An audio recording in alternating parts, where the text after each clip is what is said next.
Hi friends, next Thursday is the 29th of May, but it's also Ascension Day. And in many countries around the world, they celebrate it as a national holiday. Ours, as you know, was on Monday to mark a different occasion.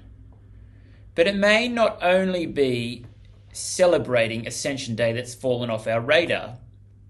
It may be a reticence as to what to do with this day, Ascension Day, when Jesus ascends from earth to heaven. We read the event described in Luke and in the book of Acts. In Luke, he puts it this way: when he had led them out of the vicinity of Bethany, he lifted up his hands and he blessed them. And while he was blessing them, he left them and was taken up into heaven. Then they worshipped him and returned to Jerusalem with great joy. And they stayed continually in the temple, praising God.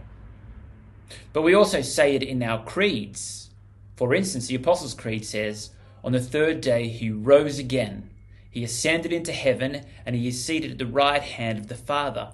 From there he will come to judge the living and the dead. If we're honest, this is such a strange event, and perhaps maybe we find it slightly embarrassing. How do you explain Jesus seemingly floating off into the skies, into space?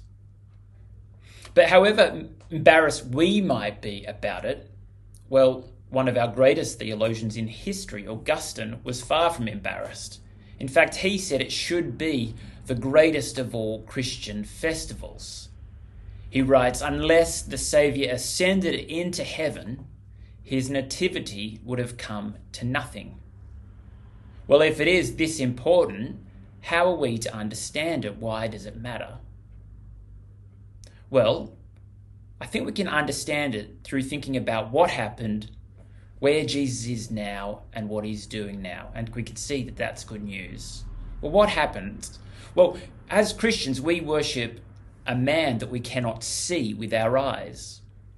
Peter, the Apostle Peter says, though you have not seen him, you love him. Well, the ascension of Jesus explains his absence on earth. 40 days after his resurrection, he ascended into the sky. But it also helps us then understand or explain the tension that we find in the life of a believer. As Paul writes, although we are present in the body, we are absent from the Lord. The ascension explains this. Well, where is he now? Well, the ascension is more than just explaining his absence. It explains to us where he's gone, and what we'll see is what he's doing now. We often talk about kings and queens ascending to the throne, and that is what the ascension visibly demonstrates. The Bible repeatedly speaks about Jesus being seated at the right hand of the Father. The ascension then is Jesus' enthronement. He is enthroned to the Father's right hand. This is his coronation, his crowning as King of Kings. And crowned as King of Kings, well, what is he doing now? Well, Jesus' ascension and enthronement shows that he has conquered the enemy of sin and death on the cross. And if the cross accomplished our redemption from sin and death, well, the ascension applies that work of redemption to us. One writer, David Mathis, puts it like this: Jesus' ascension into the presence of God gets all that was accomplished down here to account for something up there with God. In Hebrews, Jesus is described as having entered heaven itself, now to appear for us in God's presence. Now up there, Jesus shows, as Hebrews 7 says, that he is able to save us completely. That those who have come to him, he now intercedes for them as their great high priest. He now takes the work that he accomplished down here and makes it effective and please its cause up there.